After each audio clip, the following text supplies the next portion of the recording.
Okay po, maganda topic natin ngayon ha. Top 13 sakit ng mga seniors, paano iiwasan?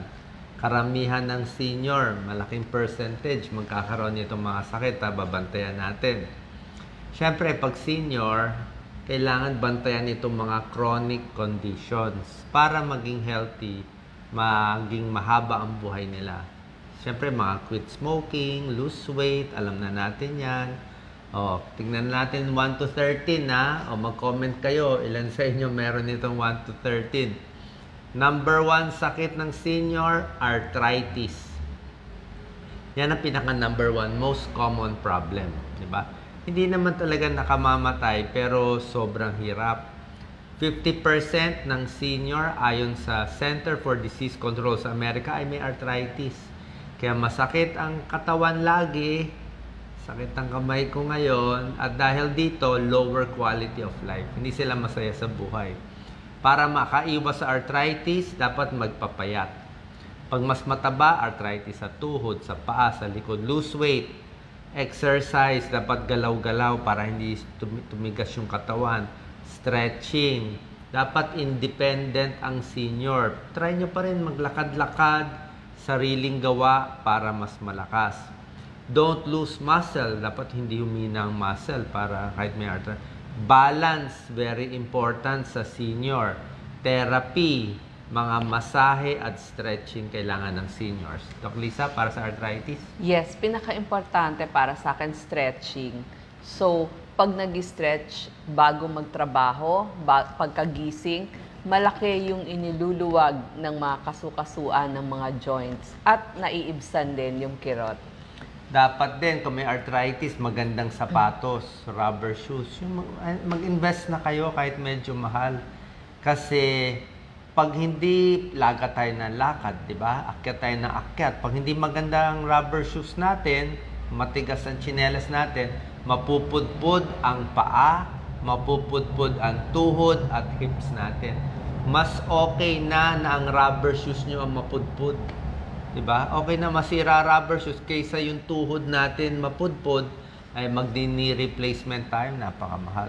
Iwas tayo sa painkiller, yung mga pain relievers, ibuprofen, yung mga ibang senior, basta may arthritis, puro na painkiller, baka masira kidneys natin, ha? Baka dumugupat yan natin sa painkillers. Regular check-up. Number 2 problem, heart disease. Ang heart disease, yan ang number 1 killer.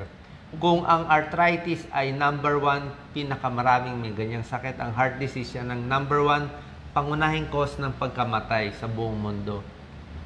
37% ng lalaki na mga senior pwede magkaroon ng heart disease. Sa babae, 26% pwede magkaroon ng heart disease. Ang sakit sa puso, bilang cardiologist, ay related yan sa high blood pressure, mataas ko ang cholesterol mo, kaya ito nagkakaroon ng heart disease. Kailangan lang heart disease, exercise, sa pagkain, iwas ang matataba, iwas ang maalat, matutulog ng sapat. Para sa sakit sa puso, kailangan nyo ng check-up. ECG, 2D echo, i-check nyo. Sumasakit ba ang dibdib? Hinihingal na ba? Tapos yung maintenance medicine, napakahalaga. Kung may high blood, high cholesterol, diabetes, para hindi tumuloy sa heart disease, ang number 1 killer. Yes. So, kapag may sakit kayo sa puso, at least nag-visit kayo sa isang cardiologist para tama yung diagnosis sa inyo, tama din yung gamutan. Tapos, itutuloy na lang kung saan man yung family doctor nyo. Kailangan tama yung ginagawa at saka yung sinusundan natin na treatment. Number 3, top 3 killer to, cancer. Ayon sa CDC din, 28% ng lalaki ay magkakaroon ng cancer na senior at 21% ng mga babae. Para mapigilan o ma-prevent ang cancer, kailangan mga screening test. Meron mga cancer check-up tulad ng mammogram sa babae, prostate exam sa lalaki, colonoscopy for colon cancer, titingnan yung balat for skin cancer kung may mga nunal na lumalaki, nangingitim. Maraming cancer, pag maaga na-detect, ay magagamot. Kung hindi man totally magamot, at least magkakaroon pa rin ng better quality of life. Para makaiwas sa cancer, bago magkaroon ng cancer, we cannot totally erase yung cancer risk. Pero pwede mabawasan, quit smoking, tigil na rin sa alak, baka magka-liver problem, liver cancer. Iwas sa fatty foods, nakakos ng colon cancer, breast cancer ang fatty foods. Sunog na pagkain, sunog na barbecue, processed meat, hotdog, salami na may nitrates, bawasan. Damihan ang gulay at prutas para mabawasan ng risk. Doc Lisa? Yes, oo. Yung sa cancer, pwede tayong mag-check ng ating sarili. May mga ilang test, ilang check-up tulad ng sa skin at saka sa breast. Pero yung mga prostate, kailangan po tayong pumunta sa isang urologist para makapapo yung inyong prostate. Tapos, yung inyong mga yearly blood test gagawin natin para maaga pa ay makukuha na o makikita na kung ano man yung mga tumataas na level ng mga resulta. Number 4, respiratory disease, pulmonya, COPD, asthma. Okay? Very common yan. Lalo na yung ang komplikasyon, pwede magkaroon ng pulmonya, ibang infection. Para maiwasan ang sira sa baga, quit smoking. Iwas sa air pollution, di ba? Namin senior, may COPD. Pwedeng tumira sa probinsya, mas maganda yung hangin. Iwas sa mga busy roads. Magpabakuna din sa flu at pneumonia. Yes, tuloy ko na. Number 5, Alzheimer's disease. Okay, nagkakaulyanin. Ang Alzheimer's disease, mahirap ma-diagnose. Around 11% ng senior, makakalimutin, hindi makaalala. Pag may Alzheimer, may safety issue. Mamaya makalimutan niya yung pangalan niya, hindi makauwi sa bahay, mahihirapan ang mga relatives sa pag-aalaga, at high risk para mahulog at magkasakit kung may Alzheimer's. Yes. Tsaka usually nakakalimutan nila kung kumain na sila, pati gamot nila, baka hindi na nila naiinom. So maganda talaga bantayan mabuti yung mga nag-Alzheimer's. Tapos bibigyan nyo sila ng mga pwedeng gawin sa maghapon. Kailangan laging may kausap, pwedeng manood ng TV, pwedeng basahan, o kaya merong mga mind games na pwedeng gawin sa bahay para gumana po yung kanilang brain. Okay, sinulat ko na lahat yan. Tinype ko 1 to 13. Number 6, ito delikado. Kailangan alam nyo.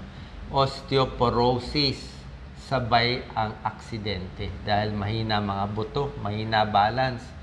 Very common sa senior, mahulog, ma-fracture, vertebral body collapse. Delikado yan. Dito sa spine natin, poor quality of life.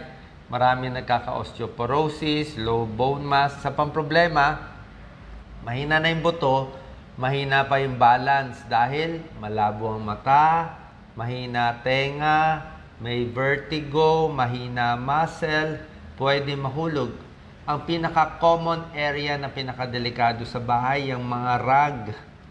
Yung rug, madulas o may bata nakaiwan ng laruan. Basa yung sahig, basa yung banyo. Kaya ako gusto ko may plastic mat. Yan ang mga tripping, fall, accident hazard sa bahay. Yes, kailangan laging may hawakan dun sa inyong mga banyo. Linisin po yung sahig. Kailangan hindi matatapakan ng ating mga elderly para hindi sila matumba. Number 7, diabetes. Naku, pataas ang may diabetes. Nung nag-aaral ako, 6% pa lang ng Pilipino. Ngayon, parang 10%. Diabetes, pag hindi ginamot, kidney failure, mabubulag, stroke, heart attack. Siyempre, diabetes, low sugar, low fat, diba? Tubig lang inumin, wag na itong mga juices. Ingat din sa prutas. Paulitin ko, ingat sa prutas kahit diabetes. Pwede lang kayo, mansanas, peras, pears, strawberry, wala masyadong sugar. Yung mga, ito ang babawasan na, konti lang ang kain ng grapes, 10 piraso. Pakwan, konti lang. Melon, konti lang. Raisins, masyadong matamis. Mangga, 1 pisngi lang. Orange, matamis din. Yung mga overripe na prutas, ingat din tayo, nakakataas ng sugar. Lisa? Yes, so kailangan yung kakainin nga natin ay parang yung sa mga may diabetes. Kailangan yung mga matatabang tsaka low glycemic index. Yung hindi mabilis mag-release ng sugar. Unti-unti yung pag-release ng gulay sugar. lang to. Baka magreklamo sila. Pwede Dok, naman po yung mga Dok, wala medium na akong glycemic. makain eh. Nayaan nyo, pag umabot na kayo ng 80 years old, wala nang bawal. Gagawa ko ng video ganun. Pag 18 na, wala nang bawal. Pwede na, 18 na.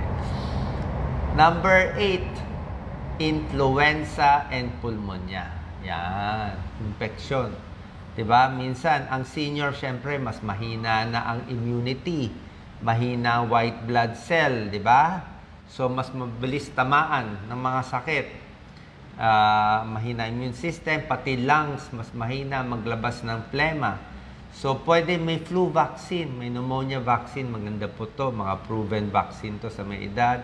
Tigil sigarilyo, iwas air pollution. Pag nasa labas, pwede mag-mask. Lalo na pag senior, yung mga may sakit, may kidney, may cancer, o yung mahina yung katawan, baka matamaan tayo ng infection. O konting iwas. Okay? Tapos, uminom ng maraming tubig, 8 glasses a day, para lumuwag yung plema. Matuto rin maglabas ng plema yung half cough technique, yung pakonti-konti na pag-ubo. Number 9, problema ng senior to, Doc Lisa, alcohol. May senior palang alcoholic, tsaka naninigarilyo pa rin. 20% ng senior alcoholic. Siyempre, senior ka na, unstable na nga yung balance mo, tapos inom ka pa ng alak, malalasing ka, matutumba ka talaga, di ba? Nalasing, natumba, may vertigo na, so hindi talaga maganda. Tsaka ang alcohol, hindi pwede ihalo sa maintenance medicine ng senior. May drug-to-drug interaction. Apo, hindi po kayo aantukin pag uminom kayo ng alak kasi sabi pampatulog yun. Tsaka syempre, itong mga age ng seniors ngayon, naabutan nila na allowed pa ang pagsisigarilyo, hindi pinipigilan sa mga sinehan, yung mga napapanood na sine. Oo, kaya hindi pa sila aware. Kaya actually, mas mahirap silang sabihan na itigil na. Number 9, ito Doc Lisa, topic mo, sarcopenia at obesity, problema ng senior. So ang senior, sarcopenia, lumiliit yung muscle. Pero pagliit ng muscle niya, yung taba naman ang dumadami. Dumadami ang taba, lumiliit ang muscle, lumalaki ang tiyan, malambot. So obesity and sarcopenia, risk factor for heart disease, diabetes, and cancer. Ang mga babae, mas mataba kaysa sa lalaki. Huwag kayong magagalit pero may study yan. Ang mga Pinay, 40% daw, medyo overweight. Mga lalaki, 15% overweight. So pag overweight, mas mahina katawan, mabagal metabolism. So, anong gagawin natin sa sarcopenia, Doc Lisa? Okay, ituloy po yung mga paglalakad. So, exercise, ang number 1. Number 2, kumain po tayo ng mga gatas na nababagay para sa mga seniors. Tapos, meron po mga murang pagkain katulad ng mga itlog, tokwa, munggo, isda. Yan po, para magkaroon ng protein at medyo lumaki-laki yung muscle natin. At pag lumaki yung muscle natin, lalakas yung ating katawan, pati yung ating buto, mas hindi mababali. Number 11, bago to ha. Pag-ingatan ng senior, shingles. Alam nyo shingles?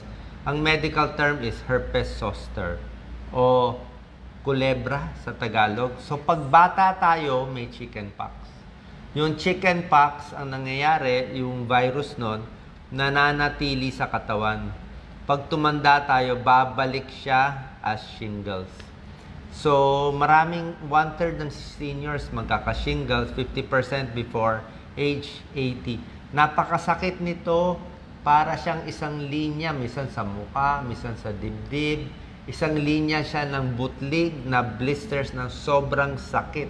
Sobrang sakit. May herpes zoster vaccine ngayon for 50 and above. Kung meron dito, I think malaking tulong.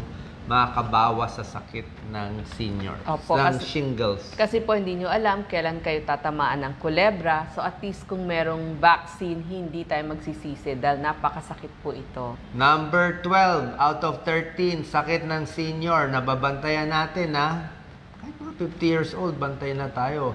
Depression. Oo, depression ng bata. Ang bata nadidepress, hindi alam ang goal sa buhay. Ang senior nadidepress sa ibang dahilan. Dahil may sakit na ang senior, sobrang arthritis na, namamatay yung mga classmate nila, di ba? Dahil nagkakaedad, hindi na sila makagalaw, hindi na makaalis, konti na lang kaibigan. So, nadidepress ang senior. Pag nadidepress, mahina immunity, nagkakasakit, di ba? Kailangan meet with friends, basa-basa, aral-aral, and more physical activity, kahit lakad-lakad. Number 13, last na lang, okay? Anong number 13? Problema ng senior, oral health.